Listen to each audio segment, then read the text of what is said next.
राम मित्रांनो, आज आपण बघणार आहोत की मोटरच्या स्टार्टरची व किटकॅटची आपल्याला पावसाळ्यामध्ये कशा प्रकारे काळजी घ्यायची आहे, जेणेकरून आपल्या वस्तू खराब होणार नाही। तर मित्रांनो, जर पावसाच्या पाण्यामुळे जर आपले स्टार्टर ओलं होत असेल तर मित्रांनो, हे जे काय आपले नट बोल्ट आहेत की नाही, याच्यावर डिझेल किंवा पेट्रोल आपल्याला 8 दिवसाला टाकत राहावे लागेल। मित्रांनो, जर याच्यामध्ये पाण्याचा संपर्क होत असेल तर आणि बरसातीत टाकलेलं चांगलं, कारण काय होते, संपूर्ण वातावरण पाण्याच्या झडीचे लागल्यामुळे हे न पाणी लागता सुद्धा याच्यावर पाणी तयार होऊ शकते। वदाड कसं उसावर तयार होते त्याप्रमाणे मित्रांनो, तर म्हणून याच्यावर डिझेल पेट्रोल आणि जे काय किटकॅट आहेत की नाही आपल्या, त्याच्यावर मित्रांनो घट गिअर ऑइल टाकलेले चांगले मित्रांनो, जेणेकरून आपल्या किटकॅट खराब होणार नाहीत पावसाळ्यात सुद्धा।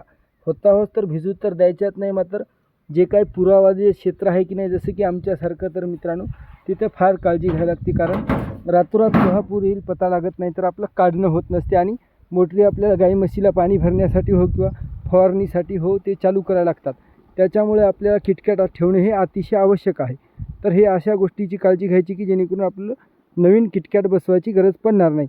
तर ऑइल टाकल्यामुळे काय होते मित्रांनो, ते आपले गंजत नाहीत व खराब होत नाही। नंतर आपण बरसात झाल्यानंतर त्याला स्वच्छ पाण्याने धुवून घ्यायचं, टकाटक नव्यासारखं काम करेल। लाईक, सबस्क्राईब, धन्यवाद।